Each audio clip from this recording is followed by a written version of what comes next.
अध्याय में, और इसीलिए अध्याय का नाम ही है श्रद्धा त्रय विभाग योगः।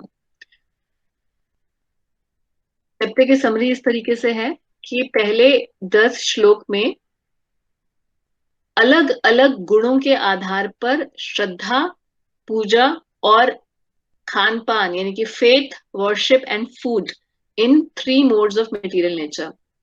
11 से 22 में again there are 3 subjects which are being dealt with: sacrifice, austerity and charity in 3 modes। यानी कि यज्ञ, तपस्या और दान, ये 3 प्रकार का होता है 3 गुणों के आधार पर। तो उनमें क्या क्या भेद हैं वो बताएंगे भगवान। और 23 से 28 श्लोक जो हैं वो ओम तत्सत इस शब्द पर व्याख्या करेंगे। तो चलते हैं पहला डिवीजन ऑफ फेथ। सबसे पहले जो फेथ वर्ड है उसको हम समझते हैं। जब फेथ या श्रद्धा की जब हम बात करते हैं तो ये फेथ और रिलीजन ये होता क्या है। Prabhupada ji in the beginning of the Bhagavad Gita there is about 40 page भूमिका, और in this Bhagavad Gita only जिसको हम पढ़ रहे हैं, और उसमें प्रभुपाद कहते हैं कि ये जो फेथ वर्ड है, इंग्लिश का जो वर्ड रिलीजन है, वो धर्म का एक it's not A correct translation of the word धर्म, क्योंकि धर्म शब्द जो है वो एक जीवात्मा का अपना मूलभूत उसका नेचर होता है। It is the constitutional position of a living entity to be a servant of God, and that is why the real dharma of a living entity, जो जीव का धर्म है, सनातन धर्म है, वो कभी चेंज नहीं हो सकता। ऑन द कॉन्ट्ररी, जो इंग्लिश वर्ड फेथ है या रिलीजन है वो इंटरचेंजेबली यूज होता है। किसी का कोई रिलीजन है तो वो रिलीजन को चेंज कर सकता है, किसी का फेथ भी चेंज हो सकता है, मगर धर्म शब्द ऐसा है जो चेंज नहीं होता। So having understood what is the difference between faith, religion and dharma, we move on to chapter 17। तो चैप्टर 17 के अंदर सबसे पहले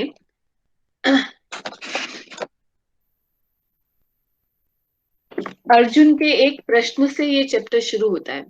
अर्जुन कहते हैं कि आपने हमें 16वें अध्याय में ऑलरेडी आसुरी और देवी गुणों के बारे में भगवान आपने बताया, मगर अब ऐसे लोगों का हम क्या करें, कैसे उन लोगों को समझें कि जो लोग शास्त्र के नियम तो पालन नहीं करते मगर किसी ना किसी तरीके से पूजा अर्चना में लगे हैं, कुछ ना कुछ उनकी श्रद्धा कहीं ना कहीं तो रिपोज्ड है, श्रद्धावान लोग हैं मगर शास्त्रों के हिसाब से उनकी श्रद्धा नहीं है।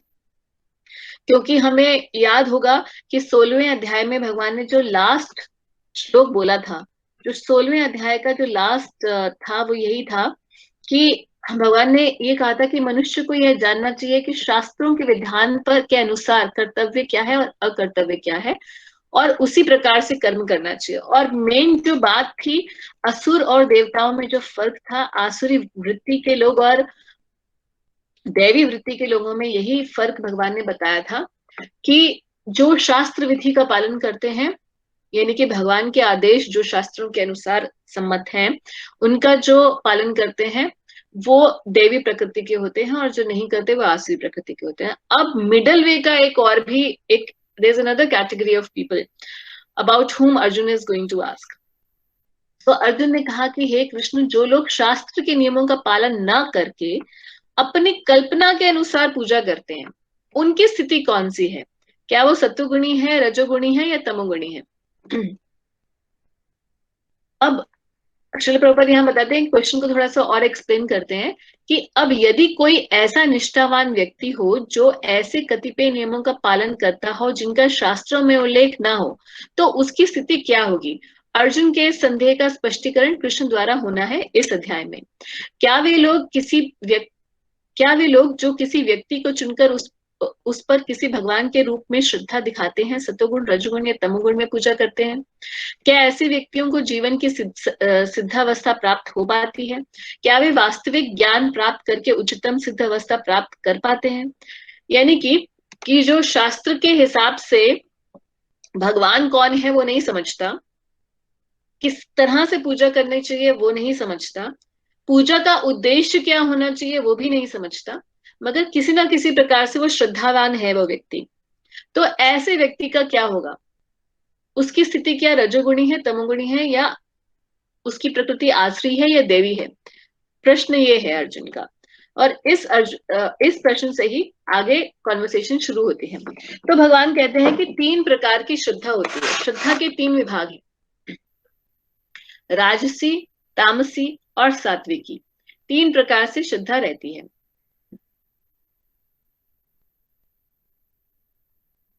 अभी 3 प्रकार से श्रद्धा किस तरीके से अर्जित होती है? सबसे पहले बिल्कुल वैसे ही जैसे हम 14वें अध्याय में पहले देख चुके हैं कि जब जीव, जो कि प्रकृति से ही अपने by nature a living entity, is completely pure, क्योंकि भगवान का अंश है, और इसीलिए भगवान का अंश होने की वजह से भगवान जैसे उसमें गुण है, सच्चिद आनंद से बना होता है जीवात्मा भी। और ऐसा सच्चिदानंद स्वरूप वाला जीवात्मा जब इस भौतिक जगत में आता है, तो जिस जिस प्रकृति के गुण का वो संग करता है, उसके हिसाब से ही उसकी मनोवृत्ति हो जाती है। श्रील प्रभुपाद कहते हैं कि विभिन्न गुणों के साथ जीव की संगति शाश्वत चलती आ रही है। शाश्वत मतलब चिरकाल से, हम नहीं जानते कब हमने संग करना शुरू किया प्रकृति का। चूंकि जीव प्रकृति के संसर्ग में रहता है, अतः वह प्रकृति के गुणों के अनुसार ही विभिन्न प्रकार की मनोवृत्तियां अर्जित कर लेता है। तो हमारा जो मेंटल डिस्पोजिशन है वो उसी तरीके से होता है जिस प्रकार के गुणों में हम लोग स्थित होते हैं। और जैसे ही हम गुणों में स्थित होते हैं तो फर्दर एक्टिविटीज भी हमारी उसी से डायरेक्टेड होती हैं। तो अगर कोई व्यक्ति रजोगुण का संग करते आया है, तो नेचुरली उसकी activities will be by default, उसकी एक्टिविटीज वैसी ही होने लग चली जाएंगी। जो रजोगुण से ही अर्जित कार्य होते हैं उन्हीं में ही उसका मन रमेगा, वही एक्टिविटीज वो करेगा, उससे फर्दर उसके रजोगुण की वृद्धि होती चली जाएगी। So this is the way the modes act. लेकिन यदि कोई प्रामाणिक गुरु की संगति करता है और उससे उसके तथा शास्त्रों के विधि विधानों का पालन करता है, तो उसकी यह मनोवृत्ति बदल सकती है। तो बदलने का तरीका क्या है? वापस वही शास्त्र की विधि विधानों का पालन करना और किसी प्रामाणिक गुरु के संग में ये समझना कि किस तरीके से तीनों गुणों से क्रमशः ऊपर उठा जा सकता है। तो कहने का तात्पर्य यह है कि प्रकृति के किसी गुण विशेष में अंधविश्वास करने से ही व्यक्ति सिद्धि प्राप्त नहीं कर सकता। उसे प्रामाणिक गुरु की संगति में रह के बुद्धिपूर्वक बातों पर विचार करना होता है, तभी वह उच्चतर गुण की स्थिति प्राप्त कर सकता है। तो यहाँ ये प्रभुपाद थोड़ा बेस बना रहे हैं ताकि हम आगे अंडरस्टैंड कर सके। अब भगवान 3 प्रकार की श्रद्धा कैसी होती है उसको बताएंगे। विभिन्न गुणों के अंतर्गत अपने अपने अस्तित्व के अनुसार मनुष्य एक विशेष प्रकार की श्रद्धा विकसित करता है।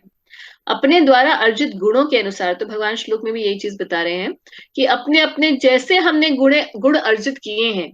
अब जरूरी नहीं है कि कोई एक पर्टिकुलर मोड में ही होगा, कोई भी व्यक्ति तीनों गुणों में के कॉम्बिनेशन, किसी एक पर्टिकुलर कॉम्बिनेशन में होता है। वो डिपेंड करता है कि वो किस तरीके से संग करता आया है अपने पिछले जन्मों में।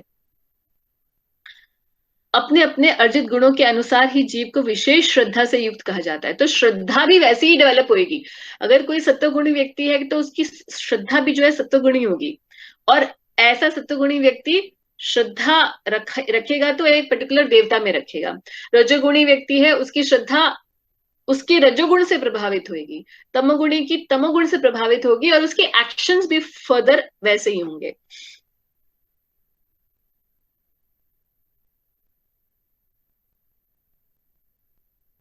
प्रभुपा जी यहाँ एक चीज बता रहे हैं, बहुत ही इंपॉर्टेंट ये पैसेज है, इसलिए हम लोग इसको रीड करेंगे कि जो श्रद्धा शब्द है वो अत्यंत सार्थक है, बहुत ही इंपॉर्टेंट है। श्रद्धा जो है किसी भी चीज में श्रद्धा जो है अल्टीमेटली गवर्न्ड होती है सत्वगुण से। श्रद्धा मूलतः सत्वगुण से उत्पन्न होती है। मनुष्य की श्रद्धा किसी देवता, किसी कृत्रिम ईश्वर या मनोधर्म में हो सकती है, लेकिन प्रबल श्रद्धा सात्विक कार्यों से उत्पन्न होती है। किंतु भौतिक बद्ध जीवन में कोई भी कार्य पूर्णतः शुद्ध नहीं होता, वे सभी मिश्रित होते हैं, वे शुद्ध सत्विक नहीं होते। शुद्ध सत्व दिव्य होता है। तो शुद्ध सत्व क्या होता है, हमने पहले ही बताया था कि प्रकृति के 3 गुण हैं, रजोगुण, तमोगुण और सतोगुण। और सतो इन तीनों गुणों से ऊपर जो ट्रांसेंडेंटल मोड ऑफ गुडनेस है, उसे हम शुद्ध सत्व कहते हैं, या विशुद्ध सत्व कहते हैं, या वसुदेव तत्व भी कहा जाता है उसे। शुद्ध सत्व में रह के मनुष्य भगवान के वास्तविक स्वभाव को समझ सकता है। सिर्फ उसी मोड में समझा जा सकता है भगवान को। जब तक श्रद्धा पूर्णतः सात्विक नहीं होती, तब तक वह प्रकृति के किसी भी गुण से दूषित हो सकती है। प्रकृति के दूषित गुण हृदय तक फैल जाते हैं, अतएव किसी विशेष गुण के संपर्क में रहकर हृदय जिस स्थिति में होता है, उसी के अनुसार श्रद्धा स्थापित हो जाती है। और प्रभुपाद कहते हैं, एक इंपॉर्टेंट बात यहाँ पर कह रहे हैं कि इस प्रकार हमें संसार में विभिन्न प्रकार की श्रद्धाएं मिलती हैं, और विभिन्न प्रकार की श्रद्धाओं के अनुसार विभिन्न प्रकार के धर्म होते हैं। तो कई बार लोग ये प्रश्न पूछते हैं कि इतने सारे धर्म बनाने की क्या जरूरत थी भगवान को, एक ही धर्म रखते, कंफ्यूजन नहीं होती। तो आंसर इसका हमेशा यही है कि अलग अलग कॉन्शियसनेस के लोगों के लिए at different place and according to different place, time and people, different religions have been made so that so as to accommodate people of that particular time, place and circumstances. Ultimately श्रद्धा एक सात्विक चीज है, but since people have their own disposition according to the modes of nature in which they are, because of that different religions have been formed, and different religions have different ways of approaching God and different teachings. धार्मिक श्रद्धा का असली सिद्धांत सत्वगुण में स्थित होता है, लेकिन चूंकि हृदय कलुषित होता है, अतः विभिन्न प्रकार के धार्मिक सिद्धांत पाए जाते हैं। श्रद्धा की विभिन्नता के कारण ही पूजा भी भिन्न भिन्न प्रकार की होती है। तो अलग अलग श्रद्धा is based on different modes of nature, and according to the different type of shraddha, there are different type of religion and different type of mode of worship. अब भगवान कहते हैं कि जो 3 अलग अलग हमने बताए कि श्रद्धा के 3 विभाग हैं, सत्वगुण, रजोगुण और तमोगुण। तो जो सत्वगुण में व्यक्ति स्थित है और जो रजोगुण में है और जो तमोगुण में है, वो पूजा किसकी करता है? बाहरी दृष्टि से हमें कैसे पता चलेगा कि किसी की श्रद्धा सात्विक है, राजसिक है या तामसिक है? तो उसके लिए भगवान कहते हैं कि सत्वगुणी व्यक्ति जो है वो देवताओं की पूजा करते हैं, रजोगुणी यक्षों की या राक्षसों की पूजा करते हैं, और तमोगुणी व्यक्ति भूत प्रेतों की पूजा करते हैं। अब हम सोचेंगे ये बड़ा अजीब सा श्लोक है, हम तो आसपास अपने देखते हैं लोग देवताओं की पूजा कर रहे होते हैं, या फिर देवताओं की पूजा नहीं करते तो कोई लोग निर्विशेष ब्रह्म की पूजा कर रहे होते हैं, वो निर्विशेषवादी होती हैं, यानी कि वो अपने आप को निराकार के पूजक मानते हैं। मगर ऐसे कौन लोग होते हैं जो भूत प्रेतों और यक्ष राक्षसों की पूजा करते हैं? ऐसे तो हमने नहीं देखे। पर्पल भी प्रभुपाद जी बताते हैं, और जब देखेंगे आप तो बहुत इजीली अंडरस्टैंड कर जाएंगे कैसे हमारे आसपास ही ऐसे लोग बहुत सारे होते हैं।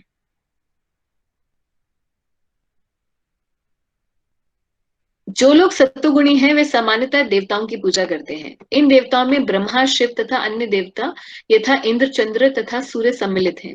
देवता कई हैं। सत्वगुणी लोग किसी विशेष अभिप्राय से किसी विशेष देवता की पूजा करते हैं।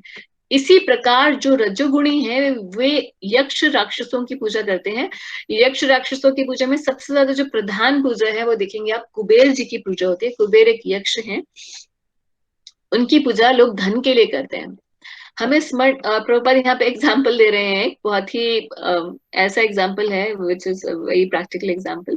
Prabhupada is recalling the second world war. He is saying that second world war के समय एक बार कलकत्ता का एक व्यक्ति हिटलर की पूजा करता था, क्योंकि भले ही भला हो उस युद्ध का जिसके समय उसने काले धंधे में प्रचुर धन संचित कर लिया था। इसी प्रकार जो रजोगुणी और तमोगुणी होते हैं वे सामान्यतः किसी प्रबल मनुष्य को ईश्वर के रूप में चुन लेते हैं। वे सोचते हैं कि कोई भी व्यक्ति ईश्वर की तरह पूजा जा सकता है और फल एक सा होगा। तो कई लोग जो हैं हमारे साउथ इंडिया में ऐसे 1-2 मंदिर हैं। एक रजनीकांत का मंदिर है, एक अमिताभ बच्चन का मंदिर है। ऐसे बहुत सारे लोग हैं जो इन लोगों को भी हालांकि सुनने में सतोगुणी लोगों को लगेगा कि ये तो बिल्कुल पागलों वाला काम है, तो वो बिल्कुल पागलों वाला ही काम है actually. But there are people who are worshipping even any personality, any famous personality who they adore. और भूत प्रेतों की, यानी कि जो तमोगुणी लोग हैं वो भूत प्रेतों की पूजा करते हैं, तो ऐसे भी हम देखते हैं बहुत सारे लोग होते हैं जो भूत प्रेतों की पूजा करने में लगे होते हैं। कभी कभी लोग किसी मृत प्राणी की कब्र की पूजा करते हैं, तो आप देखेंगे आसपास बहुत सारे ऐसे लोग होते हैं कि जो कब्र की पूजा कर रहे होते हैं। यानी कि स्पेसिफिकली हम लोग देखते हैं दरगाहें होती हैं, वैसे तो ये हर दरगाह पे ऐसा नहीं होता, क्योंकि कुछ दरगाहें जो होती है सेंट्स की होती हैं, मगर कई लोग जो हैं तामसिक लोग जो हैं कब्रों की पूजा कर रहे होते हैं। और भारत के सुदूर ग्रामों में भी भूतों की पूजा करने वाले लोग होते हैं। तो कई बार लोगों को पता चलता है कि किसी वृक्ष पर भूत रहता है, तो उस वृक्ष की पूजा करते हैं, बलि चढ़ाते हैं उस पर। और स्पेसिफिकली मैंने पर्सनली भी देखा कई लोगों को इस तरीके से एंगेज्ड। तो फ्राइडे और सैटरडे के दिन जो है, स्पेसिफिकली सैटरडे के दिन वो लोग एक तो होता है पीपल की पूजा करना। तो पीपल की पूजा करना वो तो शास्त्रों में मेंशन है, इवन सत्वगुणी लोगों के लिए भी है।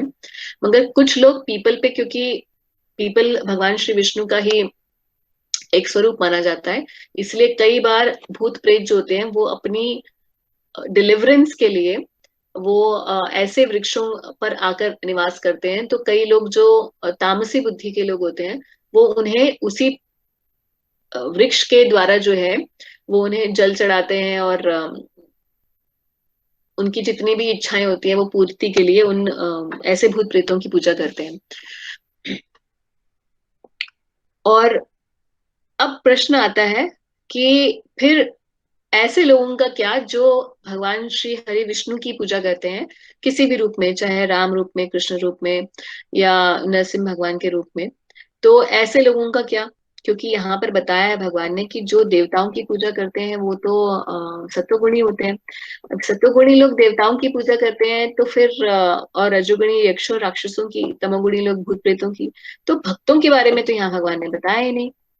तो यहाँ प्रभुपाद जी यही कह रहे हैं कि श्रीमद् भागवतम में कहा गया है कि सत्वम विशुद्धम वसुदेव शब्दितम।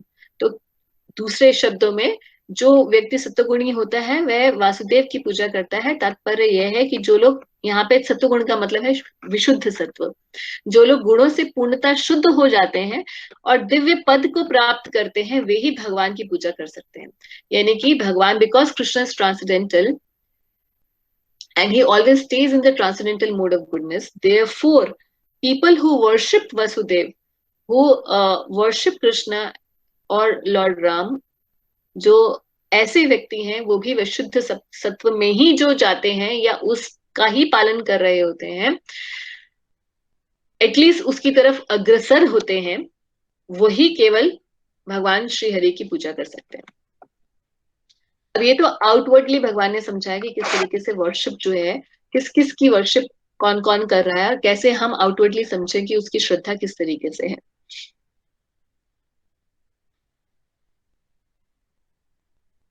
हाँ, आगे इसी की कॉन्टिन्यूशन में भगवान एक और प्रसंग शुरू करते हैं, और बात बताना शुरू करते हैं, which is very very important. इस चैप्टर के अंदर बहुत सारी ऐसी टॉपिक्स आएंगे जो हमारे एवरीडे लाइफ से रिलेटेड हैं, जहां भी हमारा देखिए पूरा जो ज्ञान का ये 6 चैप्टर्स हैं, ये शुरू ही भगवान ने इसलिए किए थे 12th के बाद, जबकि 12th में भगवान भक्ति के बारे में बता चुके थे। मगर 12th के बाद भगवान ने चैप्टर्स इसीलिए शुरू किए क्योंकि he wanted to give the basic knowledge so that we can be purified by our we can purify our existence and we can come to the platform of at least the mode of goodness, so that we can further make advancement and attain the level of bhakti.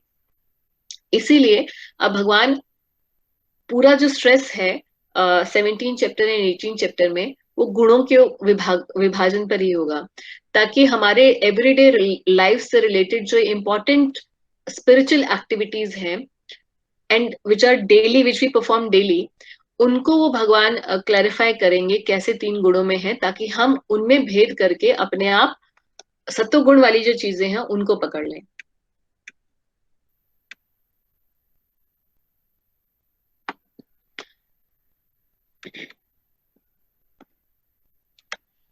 तो worship हमने जैसे बताया goodness passion ignorance में, food जो है, अब भगवान food के बारे में बात करेंगे कि food in the mode of goodness passion ignorance किस तरीके से होता है। Food is a very very important aspect of a spiritualist. कोई भी अध्यात्मवादी जो है वो अध्यात्म में आगे नहीं बढ़ सकता जब तक कि वो रेगुलेट नहीं करेगा अपनी सेंसेस को, और उन सेंसेस में सबसे प्रधान है जीवा।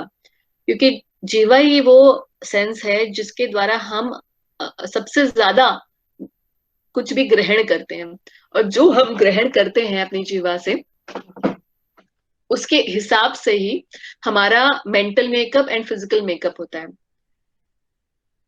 जो कॉन्शियसनेस, जो फूड का ग्रोस एलिमेंट होता है उससे हमारी ग्रोस फिजिकल बॉडी बनती है।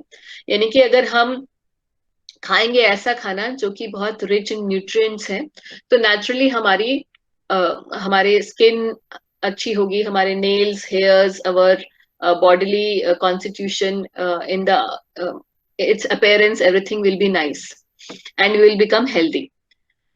Food also has a subtle part to it, and that is the consciousness of the person who is making it. जो कुक करता है उसकी कॉन्शियसनेस जिस तरीके से होती है, जैसी उसकी चेतना होती है, उसका प्रभाव खाने वाले की चेतना पे पड़ता है। इसीलिए हम देखते हैं कि जो बहुत आगे अध्यात्म में बढ़ जाते हैं, और या पिछले जमाने में हम सुनते हैं कि जो ऋषि मुनि हुआ करते थे, they used to cook by themselves. अभी भी हमें हम लोग कई बार प्रत्यक्ष देखते हैं इस बात को कि हम वृंदावन में जाते हैं और कभी कभी हम लोग किसी ऑर्गेनाइजेशन में, किसी मंदिर में जहाँ खूब साधु लोग रहते होते हैं भजन करने वाले, उसमें अगर हम कुछ डोनेशन देना चाहते हैं या हम उनको खिलाना चाहते हैं, कुछ प्रसाद करवाना चाहते हैं उन लोगों के लिए, तो वो लोग कहते हैं आप हमें अनाज दीजिए, हम खुद बनाकर खाएंगे। Even they do not let us personally go and cook because they do not want the contamination of consciousness by the grihasthas, क्योंकि वो लोग विरक्त लोग होते हैं। तो कॉन्शियसनेस में plays a very very important role in the formation of food. तो यहाँ भगवान बता रहे हैं, अब जो फूड है, food is a very very elaborate topic in itself. किस तरीके से सतोगुणी, रजोगुणी और तमोगुणी होता है आहार, और जैसा आहार लेते हैं वैसी प्रवृत्ति हो जाती है। कोई चीज हो सकती है सतोगुणी हो, मगर ऐसे समय ली जाती है जो उसके लिए अनुकूल ना हो, तो उसका प्रभाव भी रजोगुणी जरूरी नहीं है कि सत्वगुणी होगा, उसका प्रभाव हो सकता है तामसी या राजसी भी हो सकता है। जैसे कि जब केला सुबह के समय खाया जाता है तो सत्वगुण, रजोगुण की वृद्धि करता है। केले को दोपहर में खाया जाए तो सत्वगुण की वृद्धि होती है, और अगर उसी को रात को खाया जाए तो तमोगुण की वृद्धि होती है। जबकि केला अपने आप में जो आहार है वो सत्वगुणी आहार है। तो इसलिए timings also matter, at what time a particular thing is eaten, that also has a bearing on the कि किस गुण के अंदर जो है उसका प्रभाव स्थित है और कैसा प्रभाव खाने वाले को पड़ेगा। अब with this little basic knowledge हम लोग शुरू करते हैं कि भगवान क्या कह रहे हैं। श्लोक में पढ़ते हैं, यहाँ तक कि प्रत्येक व्यक्ति जो भोजन पसंद करता है वह भी प्रकृति के गुणों के अनुसार 3 प्रकार का होता है। यही बात यज्ञ, तपस्या और दान के लिए भी सत्य है। अब उनके भेदों के विषयों में मुझसे सुनो। ये श्लोक 8वां श्लोक बता रहा है कि किस प्रकार से सत्वगुणी आहार क्या होता है। अभी बहुत सारे इंटरनेट पर सात्विक आहार के ऊपर बहुत सब कुछ है, मगर अभी हम लोग देखते हैं भगवत गीता में क्या लिखा है। जो भोजन सात्विक व्यक्तियों को प्रिय होता है, यानी कि जो सत्वगुणी भोजन होता है, वह आयु बढ़ाने वाला, जीवन को शुद्ध करने वाला तथा बल, स्वास्थ्य, सुख तथा तृप्ति प्रदान करने वाला होता है। तो ये अब भगवान ना ऐसे लिस्ट नहीं दे रहे हैं कि आप राइस, दाल, आटा, चावल, दूध, दही, ऐसा लिस्ट नहीं देते हैं।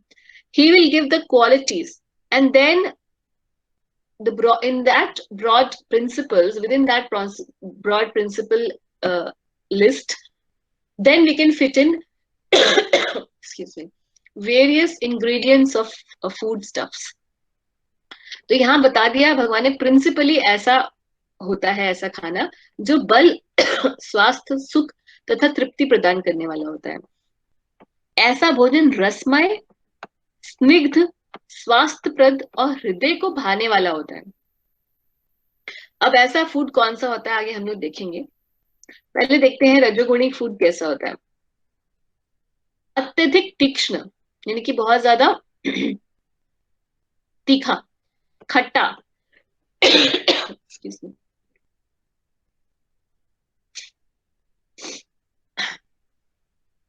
बहुत ज्यादा तीखा, खट्टा, नमकीन, यानी कि आप देखिए जितनी भी नमकीन होती हैं वो सारी ऐसी होती हैं। गरम, चटपटा, शुष्क। अब ये देखते देखते ही समझ में आ रहा है, जितनी भी चाट पकौड़ी रहती है स्टॉल पर और ये गोलगप्पे होते हैं, aloo tikki and all those things, everything is रजोगुणी। शुष्क तथा जलन उत्पन्न करने वाला, जिसको खाने के बाद एसिडिटी हो जाए, ऐसा लगे पता नहीं अंदर सब जल रहा है। ऐसे बहुत सारी चीजें होती हैं, जैसे हम जलजीरा पीते हैं उसमें भी ऐसा होता है। या हम कोई अ,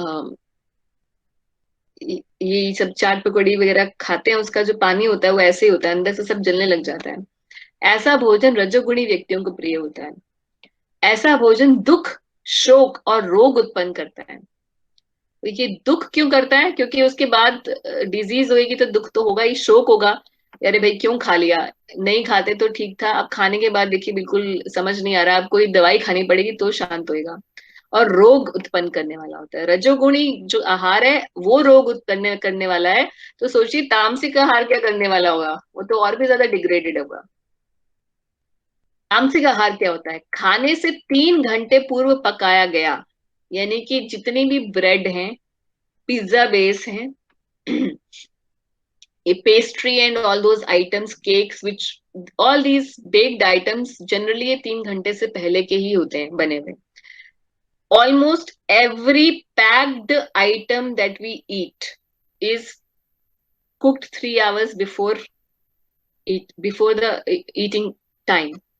तो 3 घंटे से पूर्व पहले पकाया, खाने से 3 घंटे पहले बनाया गया आहार स्वादहीन, यानी कि ये घर में भी हो सकता है। कल का बासी खाना, रात का बासी खाना, लोग बोलते हैं अरे बासी कड़ी बहुत लोगों को पसंद होती है, बासी साग बहुत पसंद होता है, फ्रिज में बना के रख दिया।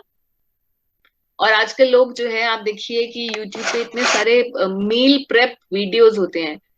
आजकल लोग कहते हैं हेल्दी ईटिंग करने के लिए आप मील प्रिपरेशन कर लीजिए, एक हफ्ते में क्या क्या खाना है वो सब काट के रख लीजिए, और उसको परांठे भी जो है उनको हाफ सेक करके रख लीजिए, ताकि जब आपको खाना हो फटाफट आप बना के खा सके। उसको लोग हेल्दी फूड बोलने लग गए हैं आजकल, क्योंकि वो कंपेयर करते हैं बाहर के खाने से कि पैक्ड नहीं खाना पड़ेगा, चलो कम से कम घर का बना हुआ होगा।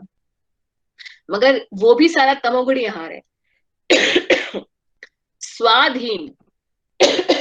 स्वादहीन खाना कौन सा होता है, ऐसा खाना जिसको जो जिसमें खुद में कोई रस नहीं है, खुद में कोई स्वाद नहीं है, मगर ऊपर से उसको उसमें चीजें डाली जाती है खाने को स्वाद बनाने के लिए। जैसे नूडल्स, ये या कोई भी ऐसी चीज जो जैसे बर्गर्स एक्सेट्रा, ये 3 घंटे से पहले बनाए होते हैं, उसको स्वाद, उसमें खुद का स्वाद नहीं होता, उसमें केचप या कोई टिक्की एक्सेट्रा डाली जाती है जिससे उसमें स्वाद आ सके। स्वादहीन चीजें, वियोजित एवं सड़ा हुआ। सड़ा हुआ क्या मतलब है कि डिकम्पोज्ड। अब बहुत सारी लोग जो है डिकम्पोज्ड फूड भी खाते हैं। जूठा तथा अस्पृश्य वस्तुओं से युक्त भोजन। जूठे का क्या मतलब है? लोग स्कूल कॉलेजों में क्या करते हैं, पार्टी होती है तो 2 पिज्जा मंगवाए, 7-8 फ्रेंड बैठे हैं और सब खा रहे हैं एक ही प्लेट में। एक ही प्लेट में खाने का मतलब है वो जूठा हो गया। भले किसी ने, आपने वो वाला पोर्शन नहीं खाया जो दूसरे के मुंह में गया है, but you are eating the same plate, it is जूठा। आजकल लोगों का जूठे का कॉन्सेप्ट भी बहुत ही विचित्र है। लोगों को ये भी समझ में नहीं आता कि एक प्लेट में खाया हुआ अलग अलग पोर्शन भी जूठा ही काउंट होता है। रादर डिवोटीज इतने ज्यादा इस जूठा ना हो उसका पालन करते हैं कि इवन हम खाते खाते जिस चीज से हम डाल रहे हैं, जिस कड़छी से हम डाल रहे हैं, जिस हाथ से, अगर हम सीधे हाथ से खा रहे हैं तो हमें परोसना लेफ्ट हैंड से चाहिए, अगर हम लोग सब एक ही टेबल पे बैठकर खा रहे हैं तो, ताकि किसी का भी जूठे हाथ से परोसा ना जाए। जूठे मुंह से भी नहीं परोसना चाहिए। जो जिसका मुंह जूठा है, अगर वो परोस रहा है तो भी जूठा ही काउंट होता है। तो इसलिए जूठे पर जो है बहुत एलैबोरेट, हर जो भी आप यहाँ पर पढ़ रहे हैं हर एक चीज पे बहुत एलैबोरेशन है। कई लोग झूठे सच्चे को, झूठा सच्चा जो है बहुत ज्यादा मानते नहीं है। बच्चे आजकल बहुत ज्यादा ऐसे शेयरिंग के नाम पर छोटे छोटे बच्चों को स्कूल में जैसे कि आप शेयर करो एक दूसरे के साथ खाना, तो हम क्या सिखा रहे हैं वहां पे, उनको तमोगुणी वृत्ति सिखा रहे हैं। झूठा खाना जो है या जूठन किसी की भी जो है, भगवान के अलावा, भगवान को जो चढ़ा हुआ है वो प्रसाद होता है, या गुरु का जो जूठा उच्छिष्ट है वो खाया जा सकता है, मगर उसके अलावा किसी का भी जूठा नहीं खाना चाहिए। क्यों नहीं खाना चाहिए जूठा? क्योंकि जूठा खाना खाने से कर्मास ट्रांसफर होते हैं। आप खुद खा के देख लीजिए, ऐसे व्यक्ति का जो बिल्कुल तमोगुणी व्यक्ति है, अगर उस व्यक्ति का जूठा अगर हम खाएंगे, हमारे अंदर खुद तमोगुणी की वृत्ति डेवलप हो जाएगी। जो लोग मिल बांट के खाते हैं, मतलब कि मिल बांट के मतलब स्कूल कॉलेजेस में जो बच्चे इस तरीके से करते हैं, तो आपस में they are distributing karmas to each other. पहले जमाने में, आपको मैं एग्जांपल देती हूँ, पहले जमाने में ऐसा होता था, इवन मेरी mother, my mother recalls this thing, कि हमारे खानदान में ऐसी एक प्रथा थी कि अगर किसी स्त्री का पुत्र नहीं हो रहा है, किसी का बेटा नहीं हो रहा है, तो जो जिन लेडीज का बेटा है, लड़के हैं, तो वो सारी मिलकर एक प्लेट में खाती थी, और फिर में जो बचता था वो इस लेडी को खिलाया जाता था। ऐसी प्रथाएं थी ताकि उनके जो कर्म है, जो पुत्र प्राप्ति के लिए अनिवार्य हैं, वो इस लेडी में भी ट्रांसफर हो सके। तो इस तरीके से हमारे शास्त्रों में और हमारे आसपास के जो लोग, पहले हमारी संस्कृति में ये कॉन्सेप्ट बिल्कुल क्लियर था कि जूठा खाने से कर्मास ट्रांसफर होते हैं। मगर अभी ये कॉन्सेप्ट खत्म होता जा रहा है। अस्पृश्य वस्तुएं मतलब अनटचेबल फूड। अनटचेबल फूड कौन सा होता है जो लोग खाते हैं? बहुत सारा, पूरा ये जितना नॉन वेजिटेरियन फूड है वो सारा ही अस्पृश्य है। उनको, उसको स्पर्श करने से ही हम अपवित्र हो जाते हैं। यानी कि the moment you touch anything which is non vegetarian, ideally you should take bath. और अस्पृश्य और क्या वस्तुएं हैं? जितना भी ये लीकर है, इंटॉक्सिकेंट्स है, ये सारा अस्पृश्य वस्तुएं हैं। यानी कि ये सारा का सारा जो है नॉन वेजिटेरियन फूड है, दैट इज ऑल इन तमोगुण। और ऐसे वस्तुओं से युक्त भी जो भोजन है वो भी तमोगुणी है। तो भगवान कहते हैं ऐसा ये तामसी आहार है, और ऐसे लोगों को ही प्रिय हो जाए तो तामसी होते हैं। अब देखिए आसपास लोग किस प्रवृत्ति के हैं। Just study people around you, you would find most of the people are either in तमोगुण और in रजोगुण। बहुत कम लोग हैं जो सात्विक आहार लेते हैं। अब प्रभुपाद जी यहाँ एक और बहुत इंपॉर्टेंट चीज बता रहे हैं कि जहां इस श्लोक में, सात्विक वाले श्लोक के अंदर स्निग्ध शब्द का प्रयोग हुआ है। स्निग्ध का मतलब होता है फैटी। फैटी का मतलब यहाँ पे प्रभुपाद जी कहते हैं कि the way to obtain animal fat is not by killing them. आजकल लोग फैट एंड प्रोटीन के लिए इतना ज्यादा, if you see any health related video specially which is not Indian, हालांकि इंडियंस भी कोई कम नहीं है इस मामले में, मगर specially Western videos, any person who's not Indian, they'll say that if you have to have good quality protein, you need to have it from the non-vegetarian sources. The vegetarian sources do not have good quality protein, and because of that, जितने भी youngsters हैं, हालांकि अच्छे परिवारों से बच्चे हैं, और ब्राह्मण कुलों से भी मैं देख रही हूँ, लोग जो है उन्होंने मीट खाना शुरू कर दिया इसी चक्कर में कि हमारी बच्चों की हेल्थ नहीं बनेगी, ये पीछे रह जाएंगे। मीट नहीं खा रहे हैं तो कम से कम एग शुरू कर दिया है। तो कहीं ना कहीं से उन्होंने अपनी संस्कृति को खत्म कर दिया है, बिकॉज दे आर फीलिंग कि हम लोग पीछे रह जाएंगे। मगर अगर हम देखें, अपना पास्ट देखते हैं, पास्ट कल्चर में हम देखते हैं कि लोग बहुत बहुत बुद्धिमान होते थे। हमारे बाप दादा कौन से मीट खाते थे? कोई नहीं खाया करता था। और इतने इतने लंबे समय तक उनकी आयु रहती थी। खेतों में काम करते थे, सारा सारा दिन फिजिकल लेबर करते थे, और 80-90 साल के होके बिना रोगों के मरते थे। तो यहाँ प्रभुपाद जी कह रहे हैं कि जो फैटी शब्द है, the way to obtain animal fat is not by killing them but simply by taking it from the milk. तो प्रभुपाद क्या कहते हैं कि दुग्ध, मक्खन, पनीर तथा अन्य पदार्थों से जो पशु चर्बी मिलती है, उससे निर्दोष पशुओं को मारे जाने का प्रश्न नहीं उठता। तो ये जो पशु चर्बी है वह दुग्ध के रूप में उपलब्ध हो सकती है। हालांकि आजकल दूध भी किस तरीके से प्रोक्योर किया जाता है वो भी एक क्वेश्चनेबल एक डिस्कशन है उसमें भी। इसीलिए लोग वेगन की तरफ आजकल आ रहे हैं। और प्रभुपाद यहाँ क्लेरिफाई भी कर रहे हैं कि मटर, दाल, दलिया आदि से प्रचुर मात्रा में प्रोटीन उपलब्ध हो सकते हैं। क्योंकि देखिए Prabhupada ji writing is 1970s, अभी 40-50 सालों के अंदर जो है बहुत ज्यादा परिवर्तन हो गया है, और अब जाके लोग ज्यादा प्रोटीन प्रोटीन करने लग गए हैं। प्रोटीन के लिए जो है लोग उल्टी सीधी चीजें खाने लग गए हैं। But Prabhupada is writing then because he was aware आगे जाके ये लोग किस तरीके से क्या मनोवृत्ति से चेंज होने वाले हैं। अब प्रश्न आता है कि भगवान के अर्पित प्रसाद वो किस मोड में होगा? क्या वो सत्वगुणी है, रजोगुणी है, या तमोगुणी है? तमोगुणी तो रजोगुणी का तो प्रश्न ही नहीं उठता। मगर प्रसाद सत्वगुणी भी नहीं है। प्रसाद, भगवान को अर्पित जो प्रसाद है वो विशुद्ध सत्व में है, यानी कि इट इज ट्रांसेंडेंटल। ट्रांसेंडेंटल का मतलब है तीनों गुणों से ऊपर।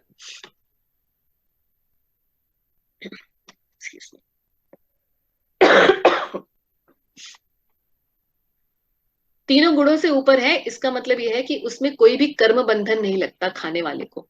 जब कोई व्यक्ति भगवान को अर्पित करके भोजन करता है, जो भी बनता है उसे भगवान को अर्पित करता है सत्वगुणी आहार बना के, और भगवान को अर्पित करके खाता है, तो उसे खाने के जो कर्म है वो नहीं लगते।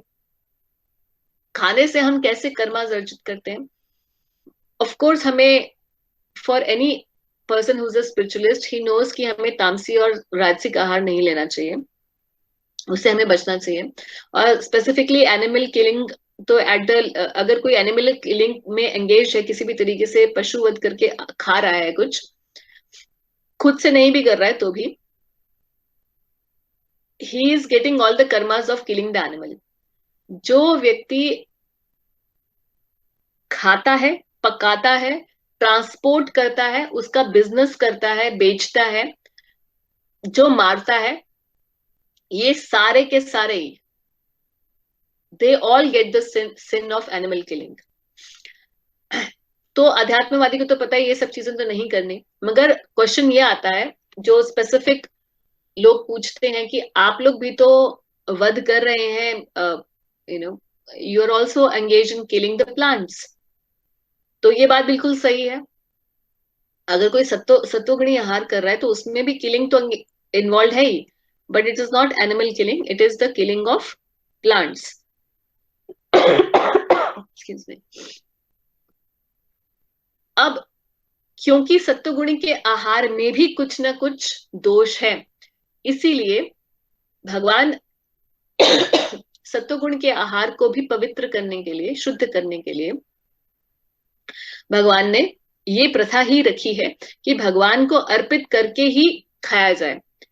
क्योंकि चाहे आहार सत्वगुणी भी क्यों ना हो, उसमें कुछ ना कुछ killing is involve and therefore karmas are involve. अब कोई बोले कि तो फिर आप ये ऑफर कर लीजिए भगवान को, हम अपने हिसाब से ऑफर कर लेते हैं जो हम खाना चाहते हैं, तो वो शास्त्र सम्मत नहीं है होगी बात। शास्त्र कहता है कि जीव जीवस्य जीवनम, एक जीव दूसरे जीव का भोजन है इस पृथ्वी पर, ऐसा ही सिस्टम भगवान ने बना रखा है।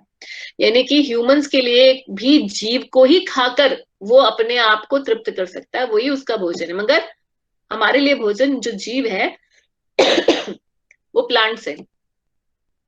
बट इसमें भी कुछ सिंफुल रिएक्शन है, because you have to kill a lot of plants. हालांकि उतनी प्लांट्स की किलिंग नहीं होती है, क्योंकि जैसे फ्रूट्स हैं या कुछ ग्रेन्स हैं, वो तो आप सिंपली उतार लेते हैं और प्लांट्स को किल नहीं करना पड़ता उसमें, मगर to some extent there is plant killing involve.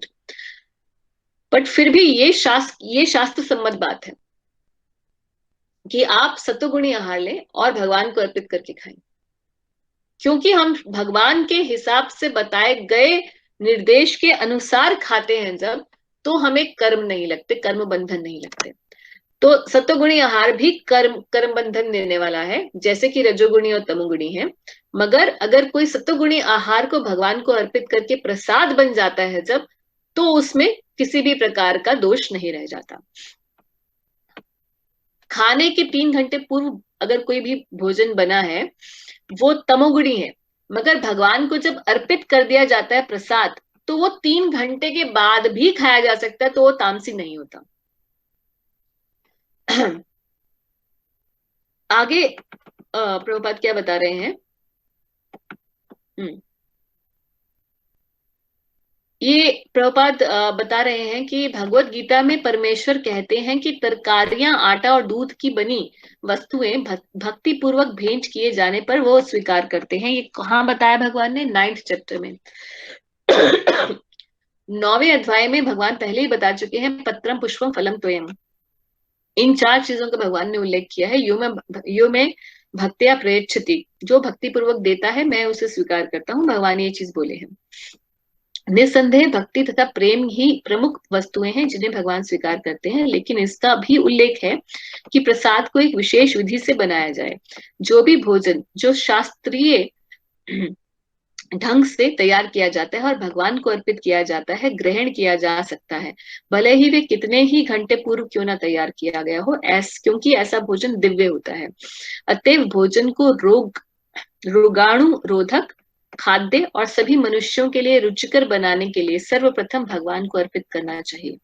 तो यहाँ पर हमने फूड के बारे में डिस्कस किया कि food in the mode of goodness, passion और इग्नोरेंस। तो हम लोग खुद ही अपना सेल्फ एनालिसिस कर सकते हैं कि हमारा फूड कैसा होता है। तो एक बार क्विकली समराइज कर लेते हैं। जो सत्व गुण में है आहार, it increases duration of life, it purifies us, it gives us health, happiness, satisfaction, strength. It is juicy, fatty, wholesome, and it's pleasing to the heart.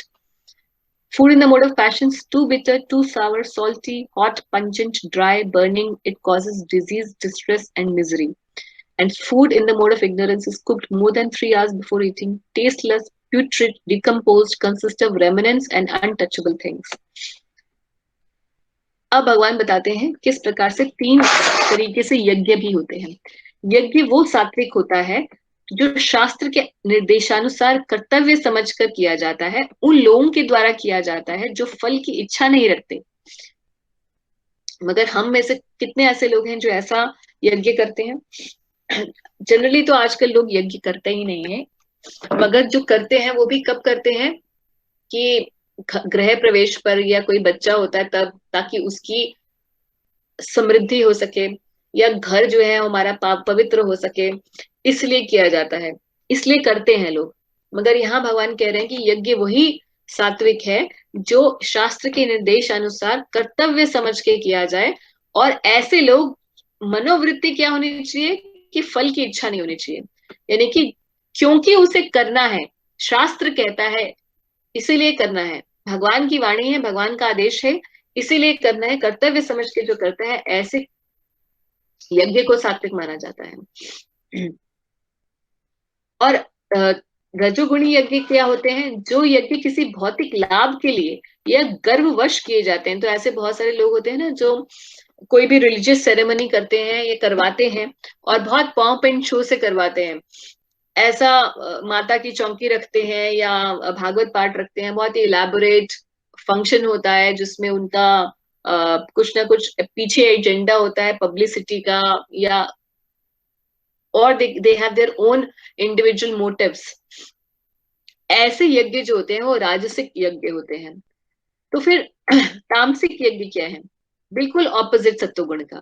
जो यज्ञ शास्त्र के निर्देशों की अवहेलना करके प्रसाद वितरण किए बिना, तो प्रसाद वितरण करना बहुत जरूरी है यज्ञ में, वैदिक मंत्रों का उच्चारण किए बिना, पुरोहितों की को दक्षिणा दिए बिना और श्रद्धा के बिना संपन्न किया जाता है, वे तामसिक होता है। तो ये सारी इंपॉर्टेंट चीजें हैं यज्ञ करने में। दक्षिणा इंपॉर्टेंट है, मंत्रों का उच्चारण इंपॉर्टेंट है, और प्रसाद का वितरण बहुत इंपॉर्टेंट है। अब भगवान ऑस्टेरिटी के बारे में बताते हैं। ऑस्टेरिटी यानी कि तपस्या।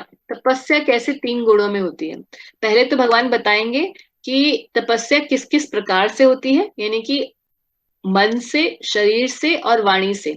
3 प्रकार की तपस्याएं हैं, और ये तीनों भी आगे गुडनेस, पैशन, इग्नोरेंस यानी कि सत्वगुण, रजोगुण और तमोगुण में विभाजित हो सकती हैं। तो 3 के आगे 3 प्रकार होंगे। तो पहली बात तो तपस्या करने की जरूरत ही क्या है?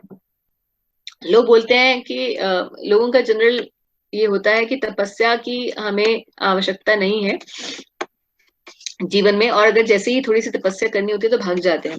ऐसे बहुत सारे लोग हैं जिनको हम लोग बोलते हैं कि आप एकादशी का व्रत रखिए, तो वो बोलते हैं हमसे व्रत नहीं रखा जाएगा। क्यों नहीं रखा जाएगा? हमने कभी रखा नहीं, हम मर जाएंगे एक दिन, हम खाएंगे पिएंगे नहीं, ऐसे कैसे हो सकता है? हमारी शक्ति क्षीण हो जाएगी, हम काम कैसे करेंगे? तो तपस्या के लिए ही मनुष्य जन्म मिला है। तपस्या बहुत ही जरूरी है। जब तक कोई तपस्या नहीं करता, उसके लिए भक्ति में आगे बढ़ना भी मुश्किल होता है। तपस्या क्यों? सबसे पहली बात, तपस्या करने से, तपस्या होती क्या है कि जब हम शास्त्र सम्मत कोई ऐसी चीज को का पालन करते हैं, ऐसी ऐसा कार्य होता है तपस्या जो वॉलेंटरली हम अपने ऊपर ही कोई कष्ट लेते हैं, मगर शास्त्र सम्मत होना चाहिए। ऐसे नहीं कि लोग, कई बार हमने देखा कि अपने आप को कोड़ों से मार रहे होते हैं और फिर उसको बोलते हैं हम तपस्या कर रहे हैं। ऐसे नहीं। तपस्या करने से होता क्या है? It destroys our sinful reaction. हमारे जो पाप कर्म होते हैं वो कटते हैं तपस्या करने से। हमारी इंद्रियां हमारे वश में आनी शुरू होती हैं। और हालांकि तपस्या भक्ति नहीं है, मगर ये भक्ति को सपोर्ट करती है।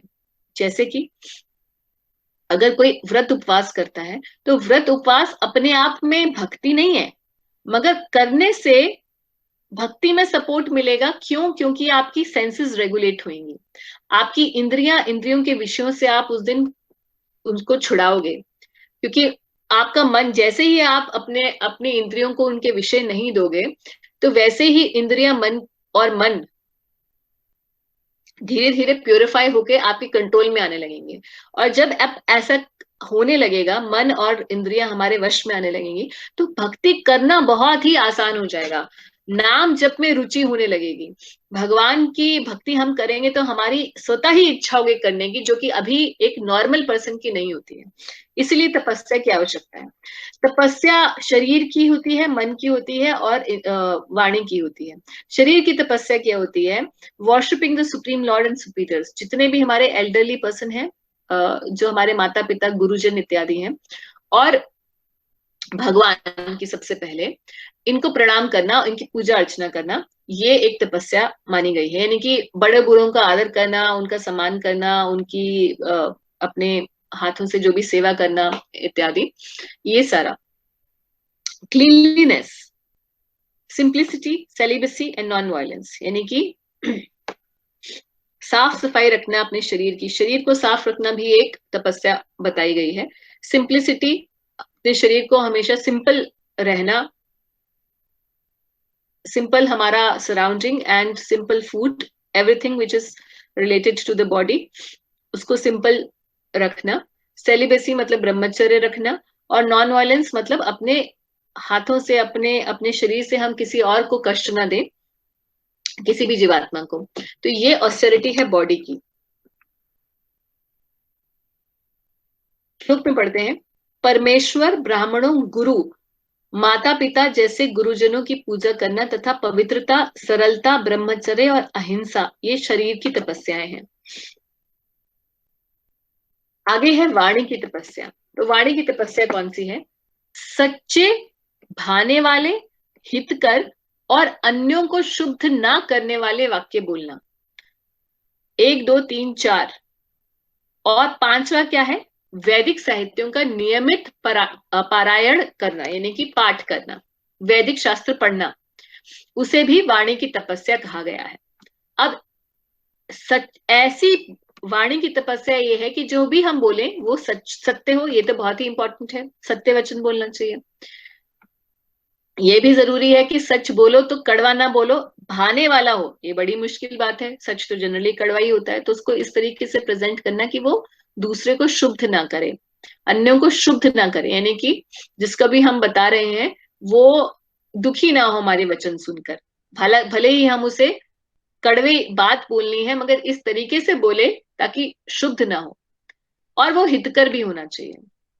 अब प्रश्न ये आता है कि इन चारों में से सबसे ज्यादा इंपॉर्टेंट चीज क्या है? भाई सच सच तो बोलना ही है, क्या सच बोलना सबसे ज्यादा इंपॉर्टेंट है, या भाने वाला होना चाहिए ये इंपॉर्टेंट है, हितकर होना चाहिए ये इंपॉर्टेंट है, या अन्यों को शुद्ध ना करने वाला हो वो सबसे ज्यादा इंपॉर्टेंट है? विच quality is the most important? तो आप सोचिए कौन सी क्वालिटी सबसे ज्यादा इंपॉर्टेंट होनी चाहिए, कोई बताना चाहेगा?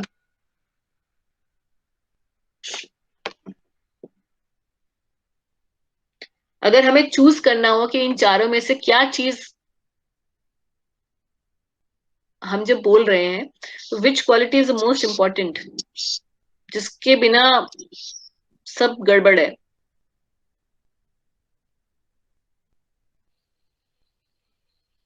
Any thoughts? हितकर माता जी। हितकर। तो हितकर जो है वो सबसे ज्यादा इंपॉर्टेंट है। वाई? अगर हितकर है तो वो सच्ची भी होगी, मन को भाने वाली भी होगी। नहीं नहीं, जरूरी नहीं है कि वो सच्ची तो होएगी, मगर जरूरी नहीं है कि मन को भाने वाली हो, क्योंकि कई बार जो होता है जब हमें हितकर कोई बात बोलता है तो जैसे हमारे माँ बाप होते हैं, वो हमें बोलते हैं ऐसे मत करो, पढ़, टीवी देखते रहते हो हमेशा, पढ़ लो, बात सच्ची है, हितकर भी है मन मगर भाने वाली नहीं होती। कई बार हम शुद्ध भी हो जाते हैं उससे, हमें दुख होता है, अरे मम्मी पापा पीछे ही पड़े हुए हैं हमारे। लेकिन माता जी फिर तो ट्रस्ट वाली बात है ना, जिससे हम सुन रहे हैं उसके ऊपर हमारा हाँ, ट्रस्ट है। यस, ये है कि जिसको हम बोले भी, सुने जिससे और जिसको हम बोले उसके लिए भी हम, the most important ingredient in the speech is this, कि वो हितकर होना चाहिए। अब as we try to progress in spiritual life, we will understand by Krishna's mercy how to speak something which is hitkar, but in a way that it is correct and it is also pleasing to somebody. This comes with little practice. और सबसे बड़ी तपस्या जो वाणी की है वो है वैदिक शास्त्रों का पाठ, यानी कि कई बार हम लोग बोलते हैं मन से, मतलब मन में ही पड़ जाते हैं और बोलते नहीं है, मगर वाणी को भी ट्राई करना चाहिए कि एंगेज करें हम भगवान की सेवा में। और वैदिक साहित्य का पाठ करने के साथ साथ सबसे बड़ी तो वाणी की तपस्या है, यही है कि अगर हम भगवान के नामों का जप करें, वो केवल तपस्या ही नहीं है, वो तो भक्ति है, मगर यहाँ भगवान तपस्या की बात किए हैं, इसीलिए कह रहे हैं कि वैदिक शास्त्रों का जो नियमित पाठ है वो यहाँ इस कैटेगरी में फॉल कर रहा है। इसके अलावा मन की भी तपस्या है। मन की तपस्या क्या है? संतोष रखना। क्यों? क्योंकि कभी भी जिंदगी में सब चीज नहीं मिलने वाली, और मन उछलता रहेगा और हमें कभी इधर कभी उधर अपनी जो इच्छाएं हैं उनकी पूर्ति के लिए भागते रहना पड़ेगा। इसीलिए संतोष करना ये मन की तपस्या है। सरलता, सरलता का मतलब ऐसा स्वभाव नहीं रखना बिल्कुल लाइक अ फॉक्स, लोमड़ी की जैसा स्वभाव नहीं होना चाहिए, सरल स्वभाव होना चाहिए, जो है वो है, स्ट्रेट फॉरवर्ड डीलिंग। गंभीरता, आत्म संयम और जीवन की शुद्धि, ये मन की तपस्याएं हैं। प्रभुपाद यहाँ कहते हैं कि मनुष्य को कृष्ण भावनामृत से विचलित नहीं होना चाहिए और इंद्रिय भोग से सदैव बचना चाहिए। अपने स्वभाव को शुद्ध बनाना कृष्ण भावना भावित होना है, तो अपने स्वभाव को हमें शुद्ध बनाना चाहिए मन की तपस्या करके। प्रभुपाद यहाँ बहुत इंपॉर्टेंट बात कहते हैं कि अतएव सर्वश्रेष्ठ विधि, इस वर्तमान युग में हम मन को व्यर्थ ही अनेक प्रकार की इंद्र तृप्तियों के साधनों में लगाए रखते हैं, जैसे कि सारे दिन टीवी देखना, न्यूज एक चैनल के बाद फिर दूसरे चैनल पर देखना, सिनेमा जाना, या गप्पे शप्पे करना लोगों से। ये सब क्या है? व्यर्थ की चीजें हैं, इनकी कोई हमारे जीवन में इनका कोई भी कंट्रीब्यूशन नहीं है, कोई पॉजिटिव कंट्रीब्यूशन नहीं होता, इससे मन संतुष्ट नहीं हो पाता। अतएव सर्वश्रेष्ठ विधि यही है कि मन को वैदिक साहित्य की ओर मोड़ा जाए, क्योंकि यह संतोष प्रदान करने वाली कहानियों से भरा है तथा पुराण तथा महाभारत, कोई भी इस ज्ञान का लाभ उठाकर शुद्ध हो सकता है। तो यहाँ पर प्रभुपाद कह रहे हैं कि rather than engaging your mind in just watching some cinema or some videos or this or that, better it is that one should have a positive contribution, positive engagement by reading of the scriptures. और ये तीनों जो मन की वाणी की और शरीर से जो तपस्याएं हैं, ये तीनों भी अलग अलग अब डिविजन्स हैं इनके, सात्विक, राजसिक और तामसिक का। उसको देखते हैं। भौतिक लाभ की इच्छा न करने वाले तथा केवल परमेश्वर में प्रवृत्त मनुष्यों द्वारा दिव्य श्रद्धा से संपन्न यह 3 प्रकार की तपस्याएं सात्विक तपस्याएं कहलाती हैं। यानी कि कोई भौतिक लाभ की इच्छा किए बिना, और ऐसे लोगों के द्वारा जो होती है, जो ऐसे मनुष्य जो परमेश्वर में प्रवृत्त होते हैं, ऐसे लोग जो करते हैं तो सात्विक तपस्या होती है। यानी कि अब देखिए, एकादशी का पारण है, जैसे एकादशी व्रत रखते हैं, तो एकादशी व्रत वैष्णव लोग तो रखते ही हैं, वो इसलिए रखते हैं कि उससे भगवान की प्रसन्नता होती है और हमारी भक्ति में वृद्धि होती है। मगर कुछ लोग केवल एकादशी के बहुत सारे और भी बेनिफिट्स होते हैं, जो भौतिक बेनिफिट्स होते हैं, उनको जब रखते हैं, वो लोग जब एकादशी रखते हैं, जैसे मान लीजिए पुत्रदा एकादशी जनवरी के मंथ में आती है, तो कोई पुत्र प्राप्ति के लिए अगर उस एकादशी को रखता है, तो ऐसे लोग जब रखते हैं तो वो राजसिक हो जाएगी। यानी कि वो किसी रिजल्ट ओरिएंटेड जब तपस्या होती है, कोई रिजल्ट चाहिए उस तपस्या से, तो वो सात्विक नहीं रह जाती, क्योंकि वो परमेश्वर की प्रसन्नता के लिए नहीं है, किसी भौतिक लाभ की इच्छा से रहित नहीं है। यानी कि जो भौतिक लाभ की इच्छा से रहित की जाती है, उसी तपस्या को सात्विक कहा जाता है। तो देखिए, तपस्या एक ही थी, मगर कौन रख रहा है और किस प्रवृत्ति से रख रहा है, उसके हिसाब से सात्विक, राजसिक और तामसिक हो जाती है। उसी तरीके से देखिए, अभी हमने देखा था कि बड़े अपने जो घर में जो बड़े बुजुर्ग हैं, उनको उनकी सेवा करना, माता पिता या गुरुजनों की सेवा करना, ये एक शरीर की तपस्या है। मगर अब माता पिता की सेवा कोई बिना स्वार्थ की कर रहा है या स्वार्थ से कर रहा है, उस चित्त वृत्ति के हिसाब से या तो वो सत्वगुणी होगी या रजोगुणी हो जाएगी या तमोगुणी हो जाएगी। कई लोग माता पिता की सेवा आप जानते हैं किस लिए करते हैं, कि अब ये जाएं और अब इनका बैंक बैलेंस हमारा हो जाए। तो ऐसी जो तपस्या है, ऐसी जो सेवा है, ऐसी जो शरीर की तपस्या है, जिसके द्वारा हम कोई भौतिक लाभ की इच्छा कर रहे हैं, तो वो सात्विक तपस्या नहीं कहलाएगी। और जब वो सात्विक नहीं होगी तो रिजल्ट क्या होगा? जो परफॉर्म कर रहा होगा उसको सात्विक रिजल्ट ही नहीं मिलेगा, यानी कि उसमें सत्वगुण की वृद्धि ही नहीं होगी। और क्योंकि उसको सात्विक रिजल्ट नहीं मिलेगा, वो अपलिफ्टमेंट नहीं हो सकती उसकी स्पिरिचुअली, हालांकि वो तपस्या वही कर रहा है जो एक ऐसा व्यक्ति भी कर रहा है जो सत्वगुणी है। इसका मतलब it is not just the यज्ञ दान तपस्या, but it is also the mental disposition and the attitude of the performer which brings the result. आगे क्या कह रहे हैं कि जो तपस्या दंभ पूर्वक तथा सम्मान, सत्कार और पूजा कराने के लिए संपन्न की जाती है, वह रजोगुणी होती है। इसका रिजल्ट स्थायी नहीं होता, परमानेंट रिजल्ट नहीं मिलता इसका। और तामसिक कौन सी होती है तपस्या? मूर्खतावश आत्म उत्पीड़न के लिए या अन्यों को विनष्ट करने या हानि पहुंचाने के लिए जो तपस्या की जाती है, वे तामसी होती है। तो कई बार आपने एक एग्जाम्पल हमने देखा था कि एक आई थिंक अंबा जो है वो भीष्म देव को मारने के लिए उसने बहुत बहुत तप किया, अपने उस जन्म में भी फिर अगले जन्म में भी तपस्या की। तो अन्यों को विनष्ट करने या हानि पहुंचाने के लिए जो तपस्या की जाती है, ऐसे ही हम लोग प्रभुपाद यहाँ बता रहे हैं हिरण्यकशिपु जैसे असुर जो है अमर बनने के लिए जो तपस्या किए, ऐसी कठिन तपस्याएं करते हैं, मगर वो सब क्या होती है, तामसी तपस्या होती है। तो तपस्या भी अलग अलग प्रकार से बताई गई। अब आते हैं दान पर। दान भी अलग अलग प्रकार से। अब जनरली आप जब आप ये श्लोक पढ़ेंगे तो आप देखिए, सोचिएगा जरा, आप दान कैसे करते हैं, वो किस कैटेगरी में फॉलो करता है।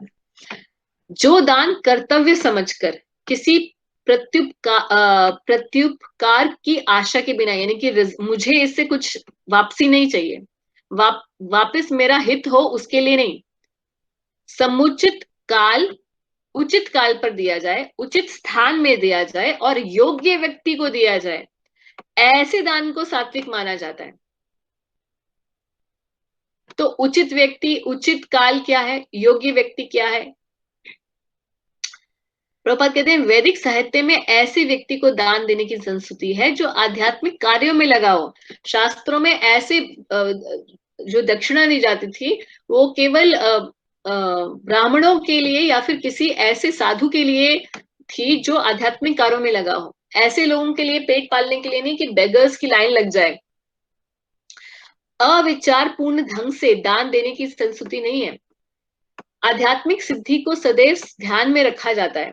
अतएव किसी तीर्थ स्थान में, स्थान कौन सा होना चाहिए, प्रेफरेबली कोई तीर्थ स्थान हो, और टाइम क्या हो, सूर्य चंद्र ग्रहण के समय हो, मास के अंत में यानी कि एंड ऑफ द मंथ हो, या फिर एकादशी हो, या द्वादशी पर भी दान दिया जाता है। और दान जो है साथ ही साथ अमावस और पूर्णिमा के दिन भी दान दिया जाता है। योग्य ब्राह्मण को या वैष्णव भक्त को या फिर मंदिर में दान देने की संस्कृति है। बदले में किसी प्रकार की प्राप्ति की अभिलाषा नहीं होनी चाहिए, और भगवान मैं 100 रुपए चढ़ा रहा हूं, मेरे अब 1 करोड़ की लॉटरी लगवा दो, नॉट दैट। कोई अभिलाषा न रखते हुए दान किया जाना चाहिए। कभी कभी निर्धन को दान करुणावश दिया जाता है, लेकिन यदि निर्धन दान के योग्य पात्र नहीं होता तो क्या होता है, देने वाले को उससे आध्यात्मिक प्रगति उसकी नहीं होती। दूसरे शब्दों में वैदिक साहित्य में अविचारपूर्ण दान की संस्तुति नहीं है। तो बहुत क्लियर है यहाँ पे कि दान किसे देना चाहिए, क्या काल, क्या समय, क्या स्थान, क्या व्यक्ति होना चाहिए। राजसिक दान क्या होता है, किंतु जो दान प्रत्युपकार की भावना से या कर्म फल की इच्छा से या अनिच्छा पूर्वक दिया जाता है। क्या मतलब हुआ, पहली बात तो ये कि इससे मुझे क्या मिलेगा, ये सोच के दिया जा रहा है दान, कि मैं चलो 10 ब्राह्मणों को खिला देता हूं और अब भगवान जो है मुझे खुश होके ये दे दे, मेरा ये काम सिद्ध हो जाए। अगर ऐसी भावना है तो रजोगुणी है। कर्म फल की इच्छा है कि मैंने ये किया तो मुझे वापसी ये मिले। अनिच्छा पूर्वक का मतलब क्या है कि इच्छा तो नहीं थी, मगर अब मम्मी पापा ने बोला कि बेटा वहां दान दे दो, तो अब देना ही पड़ रहा है, और अब बाद में सोच रहे अरे इतना क्यों दे दिया, कम दे देते। अनिच्छा पूर्वक जो किया जाता है वो रजोगुणी होता है।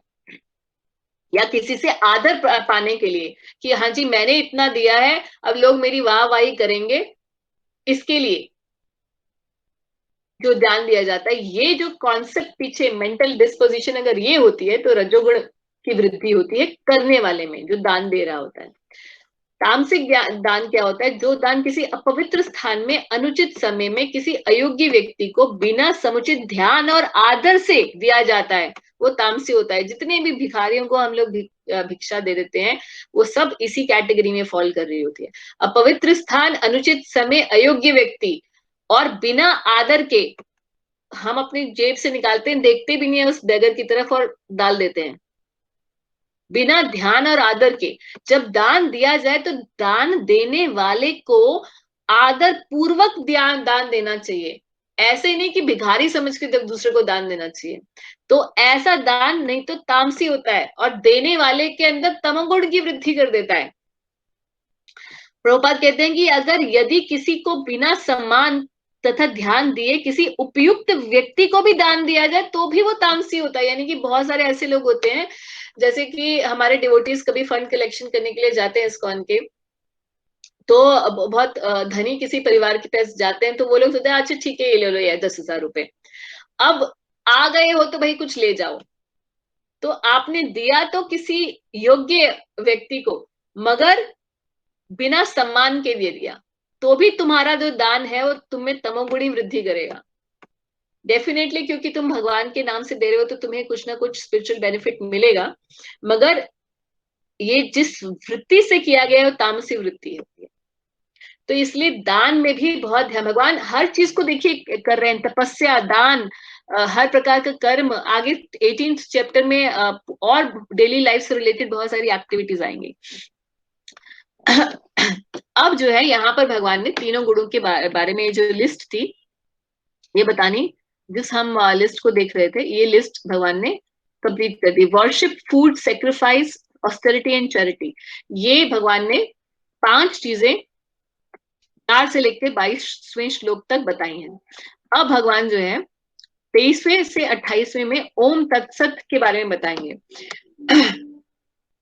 अब यहां तक जो है 1723 के अंदर प्रभुपाद जी जो ये चैप्टर शुरू हुआ था, अर्जुन के इस प्रश्न से शुरू हुआ था कि अगर कोई व्यक्ति श्रद्धावान है मगर उसकी श्रद्धा जो है शास्त्र पे आधारित नहीं है, अगर ऐसा व्यक्ति जो किसी की पूजा अर्चना करता है तो उसकी पूजा जो है उसको क्या माना जाएगा, सत्वगुणी, रजोगुणी या तमोगुणी? तो प्रभुपाद यहाँ कहते हैं कि 23rd वर्स के पर्पट में कहते हैं कि one who acts without following the regulation of scriptures will not attain the absolute truth, he will get some temporary result but not the ultimate end of life. तो अगर कोई भी पूजा अर्चना शास्त्र विधि के हिसाब से नहीं की जाए, भले ही करने वाले की कितनी ही श्रद्धा क्यों ना हो, अगर वो शास्त्र सम्मत नहीं है तो उसको कुछ टेम्पररी बेनिफिट देके चली जाएगी, मगर उसे कभी भी परम सत्य की प्राप्ति नहीं करवा सकती। ये चीज भगवान ने क्लियर कर दी। और अब जो है भगवान क्या कहते हैं कि ये यज्ञ, दान, तपस्या, ये करते करते भी इनको अगर आप सात्विक रूप से करें, ये तो बता ही दिया कि सात्विक, इनडायरेक्ट वे में कि सात्विक रूप से करनी चाहिए, और साथ ही साथ ये भी बता रहे हैं कि इनके भी पूर्ण होने के लिए जरूरी ये है कि भगवान का नाम साथ में जुड़ा होना चाहिए। बिना भगवान के नाम के ये यज्ञ, तपस्या और दान, ये तीनों ही विफल हो जाते हैं। इसके लिए भगवान ओम तत्सत इसको बताते हैं कि पहले शास्त्रों के अंदर ओम जो है भगवान को सिंबलाइज करता है, भगवान विष्णु के नाम को।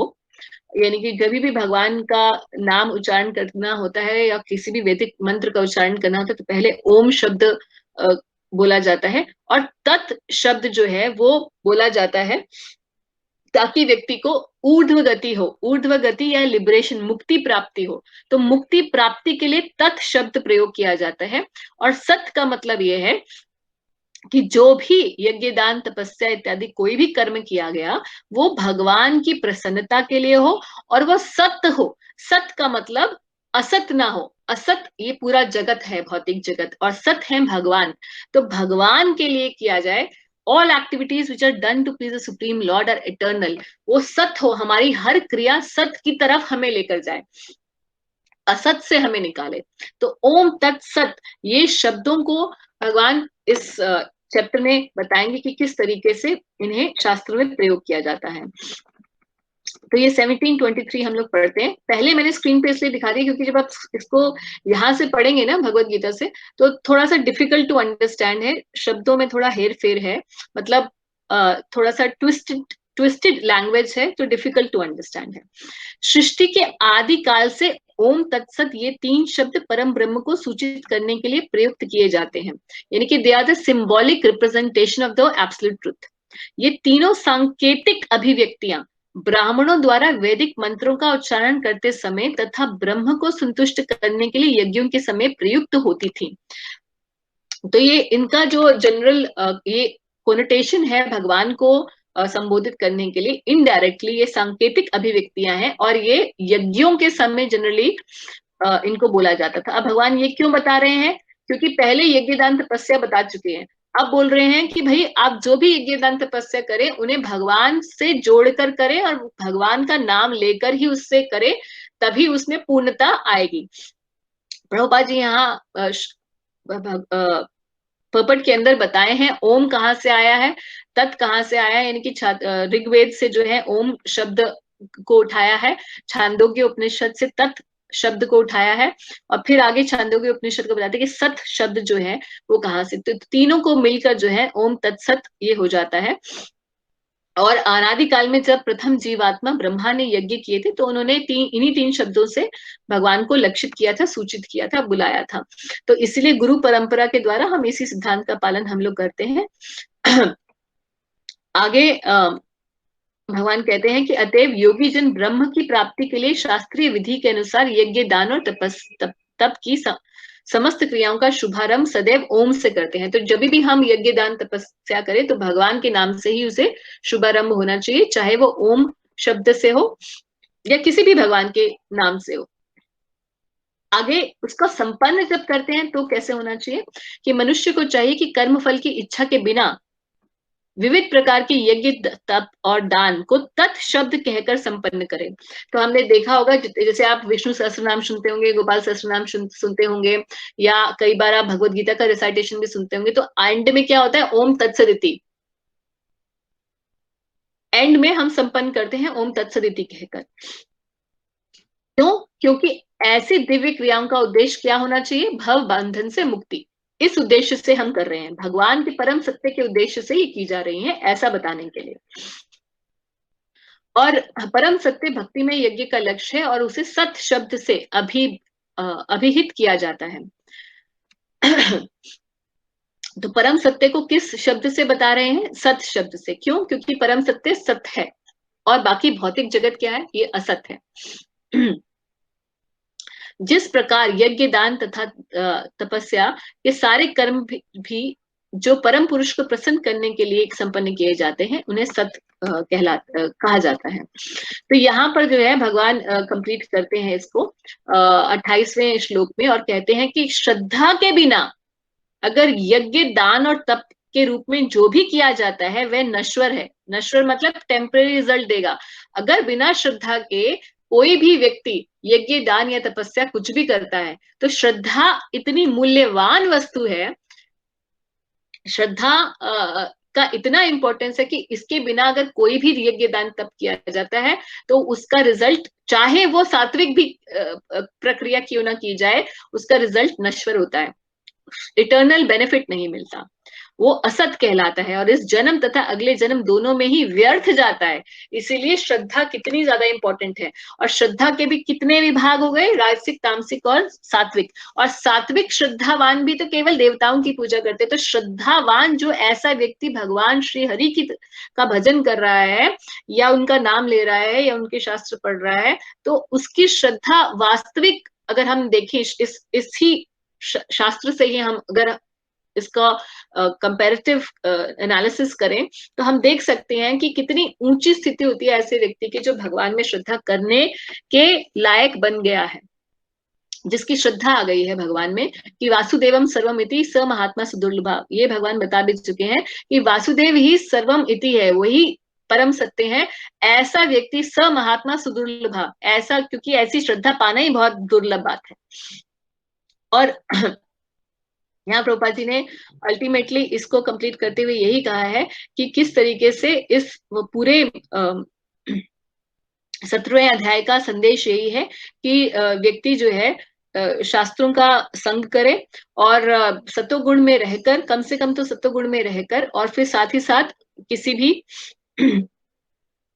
जो भी दान तपस्या यज्ञ करता है उसे सत्वगुण में संपन्न करे और साथ ही साथ भगवान के नाम जो है उसके साथ जोड़े और भगवान को पाने का या परम सत्य को ही ध्यान रखते हुए जो भी यज्ञ दान या तपस्या की जाए वो ही व्यक्ति के लिए श्रेयकर है और उन्नति का उसका मार्ग है।